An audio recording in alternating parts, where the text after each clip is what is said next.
अस्सलामुअलैकुम दोस्तों, तुसीं देखदे पे हो लुडन पंजाब टीवी ते मैं तुहाडा मेज़बान मोहम्मद अहमद। सब तो पहले जनाब अपने चैनल लुडन पंजाब नूं करना सब्सक्राइब, बैल आइकॉन नूं करना प्रेस ताकि मेरी आने वाली अच्छी और बेहतरीन वीडियो जनाब मेरे वीर वेखन। सब तो पहले जनाब वीरा वास्ते अज प्योर नीली दी जनाब दो मईयां लैके आए। एक जनाब पहला दूजन झोटी है, एक जनाब तीजन है। ए मेरे वीरां ने वेखनी तसल्ली करनी है और कद वेखना शाह काली है, सिर्फ थोड़ी जी जनाब आ पूछ चिट्टी है और जनाब मूँह मत्थे की बड़ी सोहनी माशाअल्लाह। सिंह मेरे वीरां ने देखना है कि सिंह किड्डा किड्डा और शाह कालियां अखां दे विच जनाब, और कन्न वेखने ने कि कन्न किड्डे किड्डे ने, छज्जे छज्जे जिड्डे जनाब कन्न ने माशाअल्लाह। और झोटी बड़ी अनमोल जनाब तोहफा है वीरां वास्ते अज, और बड़ी मुनासिब कीमत दे विच। धुनी कोड़ी भी जनाब कोई नहीं है जनाब, तसल्ली करनी मेरे वीरां ने। लैने देने नसीब की गल है, लैनी मेरे उस वीर ने जिंदे नसीब च होनी है। और बाकी जनाब सब कुछ वीरां सामने, और बड़ी जनाब सील गरीब झोटी है। और थान बहाने भी मेरे वीरां तसल्ली करनी है कि माशाअल्लाह किन्नी किन्नी बाहर निकली खली, और पूछ वेखनी है धागे वर्गी या नहीं जनाब। ए जनाब बरीक धागे रंगी पूछ है, ए जनाब मेरे वीरां तसल्ली कर लेनी है कि वाकई भाई अहमद झूठ बोलता पिया है या सच कहता पिया है। ए धागे रंगी है, तार रंगी कि नहीं। और जनाब खुड्डा वेखना है, पुट्ठा वेखना है, हवाना वेखना है जनाब कि हवाना जनाब की कहता है, और मूँह बोल बोल के जनाब मझ की कहती है। और मुल्लो जनाब मेरे वीर मुल सुनगे अल्लाह के हुक्म नाल इंशाअल्लाह खुश होणगे। और कभी भी वीरां नूं पता है कि कभी भी अल्लाह के हुक्म नाल, अल्लाह के खास फजलो करम नाल कभी भी जनाब टाइम टूम ला के वीरां वास्ते कोई भी जानवर नहीं लैके आंदा। ये अल्लाह पाक का खास फजल है। और वक्खी वेखनी जनाब मेरे वीरां ने आके कि वक्खी जनाब छोटी जी वक्खी है जनाब, ए 4 उंगलों की, कोई गिठ गुठ दी नहीं। और एक हड्डी दे विच हड्डी भी वेखनी मेरे वीरां ने। हर चीज़ की जनाब तसल्ली कर लेनी है। इन परन करो यार। और माशाअल्लाह माशाअल्लाह सारी शाह काली है, किसी पासों भी जनाब एक थोड़ी जी बस पूछ चिट्टी है। और पूछ की लाम मेरे वीरा वेखनी कि थले जनाब लगती पई पूछ भी जनाब, इन्नी को पूछ चिट्टी है, बाकी सारी जनाब शाह काली है। और थान पूरे मुठ मुठ दे विरलों के विच पूरी विरल जनाब, विरल भी जनाब बड़ी सोहनी माशाअल्लाह। और थान बड़ा सोहना लग्या है। एक हुंदा लाटू वाला थान जनाब, लाटू वाला थान नहीं है, बड़ा सोहना थान है जनाब। और दो मझां ने जनाब, दोवें चेक करावांगे मेरे वीरां ने जनाब तसल्ली करावनी। कान की पशम वेखनी, पूरी मझ की पशम वेखनी कि पशम किन्नी किन्नी है, सारी तसल्ली करनी है। हर आर वेखना मझ का कि मझ जनाब की कहती है। और दूजन झोटी है जनाब, और अल्लाह के खास फजल करना इंशाअल्लाह सूई ने जनाब कोई तीसरा या चौथा दिहाड़ा है।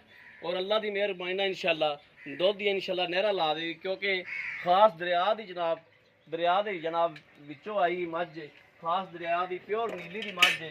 अल्लाह के खास फजलो करना इंशाअल्लाह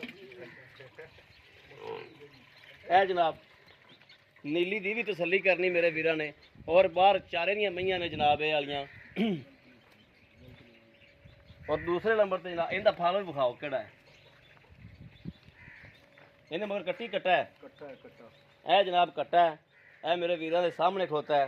ए कट्टा जनाब झोटी दे मगर है, और जनाब उहदे मगर दूजी मझ मगरों कट्टी है। ए दूसरी जनाब मझ वेख लैनी मेरे वीरां ने, ए जनाब मझ है। और सिंह वेखना है, बूथी वेखनी है, अखां वेखनियां ने चिट्टियां अखां दे विच। और कन्न वेखना मेरे वीरां ने कि कन्न किड्डा किड्डा है, बूथी किड्डी किड्डी है। और धुनी कोड़ी हर चीज़ जनाब कैमरे की नज़र जनाब, कैमरे तसल्ली करावांगे। लैने देने नसीब की गल है। और इस गल ते आके मैं जिरा लाई है कि चाचा नंबर मैंने लगता है जी जिवें चौथा सूबा है, और शर्तिया जनाब कहते ने भी तीसरा सूबा है, तीसरा सूबा आई है ना, तीसरा सूबा जनाब कहते ने। ते बाकी जनाब कद हर चीज़ मेरे वीरां की नज़र है, तसल्ली करनी मेरे वीरां ने हर चीज़ की। है जनाब थान बहाना भी मेरे वीरां वेखना है, तसल्ली करनी है, किसी चीज़ की कोई जनाब कमी पेठी नहीं छड़नी। अगों भी जनाब थलो बह के विखाओ, तसल्ली कराओ। पूरे मुठ मुठ का जनाब थान है। और मुल्लो जनाब दोवें मझां जनाब मुनासिब ने, हर चीज़ जनाब कैमरे की नज़र है, कोई चीज़ भी जनाब कैमरे तो ओझल नहीं। झोटी के पुट्ठे ते भी मारो ना परली दे भी, इत्थे खलवा भाई। है मेरे वीरां ने जनाब पूरी हर गल की जनाब तसल्ली करनी है।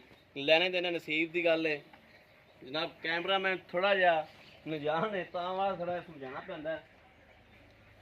जनाब तसल्ली कर लेनी मेरे वीरां ने। इहदे मगर कट्टी है, ਕੱਟੀ इहदे मगर जनाब कट्टी है। चाचा नंबर ए झोटी कोल कितना दुध हैगा इस टाइम? आओ हम माड़ा जा 4 ਤੋਂ 4.5 ਕਰ ਲਓ 4 ਤੋਂ 4.5 किलो टाइम दा। ते सूई ਨੂੰ किन्ने दिहाड़े हो गए ने? 5 ਦੇ 5 दिन हो गए सूई ਨੂੰ। बोले शोल जी निकल गई है ਹਾਂ इस टाइम 4.5 से 4 से टाइम का दुध हैगा यानी 8 से 9 किलो ठीक हो गया। ਉਹਦੇ ਕੋਲ ਕਿੰਨਾ ਤੀਜਣ ਕੋਲ 10 ਕਿਲੋ ਉਹਦੇ ਕੋਲ 10 ਕਿਲੋ। ਉਹਦੇ ਮਗਰ ਕੱਟੀ ਹੈ ਉਹਨੇ ਮਗਰ ਕੱਟਿਓ ਮੰਜੀ ਚਾ ਉਹਦੇ ਮਗਰ ਕੱਟੀ ਹੈ। ਉਹ ਇਹ ਜਨਾਬ ਇਹ ਚਾਚੇ ਅਨਵਰ ਦੀ ਲਾਈਟ ਖਰਾਬ ਸੀ, ਪੱਠੇ ਵੀ ਇਹਨਾਂ ਨੇ ਹੁਣ ਹੀ ਪਾਏ ਨੇ ਹਾਲ ਤਰ। ਚਾਚਾ ਅਨਵਰ ਇਹ ਸੀਲ ਸਾਊ ਹੈ, ਕੋਈ ਪਿੱਛੇ ਪੁੱਛੇ ਦਾ ਰੌਲਾ ਦਾ ਕੋਈ ਨਹੀਂ, ਕੋਈ ਥਾਂ ਥੂਣ ਚ ਕੋਈ ਰੋਲਾ ਹੀ ਬੜਾ ਬੜਾ ਖਲੋ ਗੱਲ ਸਾਰੀ ਸੁਣ ਲਓ ਨਾ ਇੱਕ ਵਾਰੀ। ਕੋਈ ਪਿੱਛੇ ਪੁੱਛੇ ਦਾ ਰੌਲਾ, ਕੋਈ ਸੂਤਰ ਜੋਤਾ ਵੀ ਰੋਲਾ ਕੋਈ ਥਾਂ ਦਾ ਕਿਸੇ ਦਾ ਵਾਧਾ ਘਾਟੇ ਦਾ ਕੋਈ ਵਾਧਾ ਘਾਟਾ ਬਿਲਕੁਲ ਬਰਾਬਰ ਹਰ ਚੀਜ਼ ਤਸੱਲੀ ਬਖਸ਼ੇ। 16 ਨੇ। ਅੱਛਾ ਇਹਦੇ ਮਗਰ ਕੱਟਾ ਹੈ, ਉਹਦੇ ਮਗਰ ਕੱਟੀ ਹੈ। ਇਹਦਾ ਕੀ ਮੁੱਲ ਹੈ? ਇਹਦਾ 275। ਇਹਦੇ ਜੋ ਸਾਡੇ ਜੇ ਕੋਈ ਪਿਆਰ ਮੁਹੱਬਤ ਕਰੋ ਮੌਕੇ ਤੇ ਕਰ ਲੈ ਸਰ ਨਹੀਂ ਕਰੋ ਥੱਲੇ ਆਓ ਥੋੜਾ ਜਿਹਾ 10000 ਘੱਟ ਦੇ ਦੇ 65 ਹਾਂਜੀ 5000 ਹੋਰ ਛੱਡੋ ਇੱਥੇ ਰੱਖ 5000 ਵੀਡੀਓ ਚ ਹੋਰ ਛੱਡੋ 60 ਕਰੀਏ 60 ਕਰੋ ਮਾੜੇ ਬੰਦੇ ਆ ਮੈਂ ਤੇ ਯਾਰ ਨਹੀਂ 60 ਕਰੋ ਲੈਣ ਵਾਲੇ ਵੀ ਤਗੜੇ ਕੋੜੇ ਹੁੰਦੇ। ਚਲੋ 60 ਕਰ ਇਹਦਾ ਕੀ ਮੁੱਲ ਹੈ? ਇਹਦਾ 240 2,40,000 ਰੁਪਇਆ। ਇਹਦੇ ਚ ਵੀ ਪਿਆਰ ਮੁਹੱਬਤ ਕੋਈ ਥੋੜੀ ਕਰਨੀ ਇਨਸ਼ਾਅੱਲਾ ਹੋ ਜਾਏ ਮੌਕੇ ਮੌਕੇ ਤੇ ਹੋ ਜਾਏਗੀ। ਠੀਕ ਹੋ ਗਿਆ। ਲਓ ਜੀ ਮੇਰੇ ਵੀਰਾਂ ਨੇ ਜਨਾਬ ਤਸੱਲੀ ਕਰਨੀ ਆਪਦੀ ਇਨਸ਼ਾਅੱਲਾ। ਚਾਚੇ ਅਨਵਰ ਕੋਲ ਪਿਆਰ ਮੁਹੱਬਤ ਵੀ ਕਰਾਵਾਂਗੇ ਔਰ ਦਿਲੀ ਮੁਹੱਬਤ ਕਰਾਵਾਂਗੇ ਇਨਸ਼ਾਅੱਲਾ ਅੱਲਾ ਦੇ ਹੁਕਮ ਨਾਲ। ਜਿਹੜੇ ਮੇਰੇ ਕਿਸੇ ਵੀਰ ਦੇ ਭਰਾ ਦੇ ਪਸੰਦ ਹੋਵੇ ਜਨਾਬ, ਦੋਵੇਂ ਹੋਣ ਜਾਂ ਇੱਕ ਹੋਵੇ। ਇਹਦੇ ਮਗਰ ਕੱਟਾ ਹੈ ਜਨਾਬ, ਦੂਜਣ ਮਗਰ ਕੱਟਾ ਹੈ ਔਰ ਤੀਜਣ ਮਗਰ ਕੱਟੀ ਹੈ ਜਨਾਬ। ਮੇਰੇ ਵੀਰਾਂ ਨੂੰ ਕਿਸੇ ਨੂੰ ਵੀ ਪਸੰਦ ਹੋਵੇ ਰਾਬਤਾ ਨੰਬਰ ਜਨਾਬ 0307 00 15881। ਇਹੋ ਜਨਾਬ WhatsApp ਨੰਬਰ ਹੈ ਆਪਣਾ, ਇਹੋ ਹੀ ਰਾਬਤਾ ਨੰਬਰ ਹੈ 0307 00 15881 ਜਨਾਬ। ਇਹ ਮੇਰੇ ਵੀਰਾਂ ਨੂੰ ਰਾਬਤਾ ਨੰਬਰ ਹੈ ਔਰ WhatsApp ਨੰਬਰ ਹੈ। ਮੇਰੇ ਵੀਰ ਇਹਨਾਂ ਤੇ ਰਾਬਤਾ ਕਰ ਸਕਦੇ ਨੇ, 24 ਘੰਟੇ ਆਨਲਾਈਨ ਹੁੰਦਾ ਜਨਾਬ ਇਹ ਨੰਬਰ। ਬਾਕੀ ਨਾ ਉਮੀਦ ਕਰਾਂਗੇ ਸਾਡੀ ਅੱਜ ਵਾਲੀ ਵੀਡੀਓ ਮੇਰੇ ਵੀਰਾਂ ਨੂੰ ਪਸੰਦ ਆਵੇਗੀ। ਪਸੰਦ ਆਵੇ ਕਮੈਂਟ ਲਾਈਕ ਸ਼ੇਅਰ ਆਦੇ ਵੀਰ ਨੂੰ ਜ਼ਰੂਰ ਕਰਦਾ ਰਹਿਣਾ ਤਾਂ ਕਿ ਤੁਹਾਡਾ ਵੀਰ ਤੁਹਾਡੇ ਵਾਸਤੇ ਬਾਹਰ ਫਿਰ ਕੇ ਅੱਛੇ ਤੋਂ ਅੱਛਾ ਜਾਨਵਰ ਲੈ ਕੇ ਹਾਜ਼ਰ ਹੁੰਦਾ ਰਹੇ। ਬਾਕੀ ਜਨਾਬ ਇਸ ਵੀਡੀਓ ਤੋਂ ਆਦੇ ਵੀਰ ਨੂੰ ਦੇਣੀ ਇਜਾਜ਼ਤ। ਅੱਲਾ ਨਿਗਹਿਬਾਨ। ਪਾਕਿਸਤਾਨ ਜ਼ਿੰਦਾਬਾਦ।